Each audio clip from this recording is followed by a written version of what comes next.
সিদ্ধ করে নিয়েছি। লাল লাল কুসুমের ডিম, একটু কেটে নিচ্ছি ডিমগুলো, নাহলে ফেটে যাবে। মশলা দেবো আদা রসুন লঙ্কা, পোস্ত, সাদা তিল আর এমনি চিনাবাদাম, এগুলো দিয়ে বেটে নেব।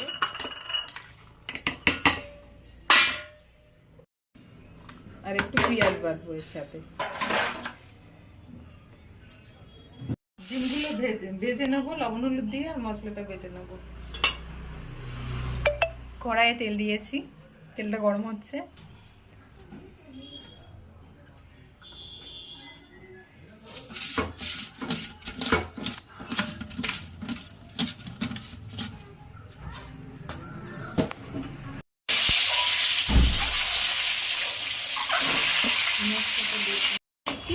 কড়া করে ভাজিনি, হালকায় ভাজলাম।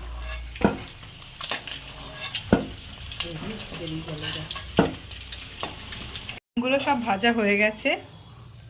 ডিম ভাজার তেলে একটু জিরে ফোড়নে দিলাম, একটা শুকনো লঙ্কা, একটা তেজপাতা,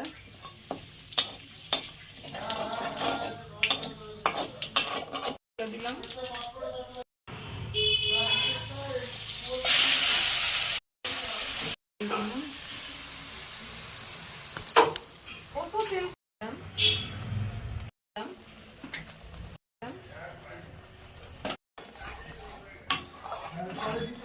ফাটিয়ে দিয়ে দিলাম, এটাও কষানো হবে একটু।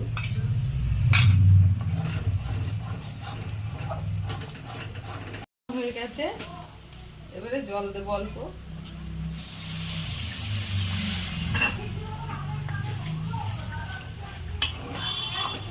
হ্যাঁ,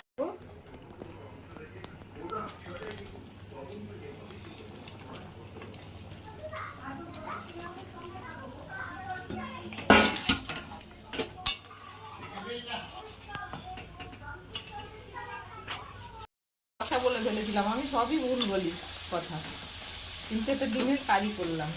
নামিয়ে নিলাম, হয়ে গেছে। এইভাবে একবার করে খেয়ে দেখবেন। আমি এতে দিয়েছি সাদা তিল। ভিডিওটা ভালো লাগলে লাইক কমেন্ট সাবস্ক্রাইব অবশ্যই করবেন। ধন্যবাদ।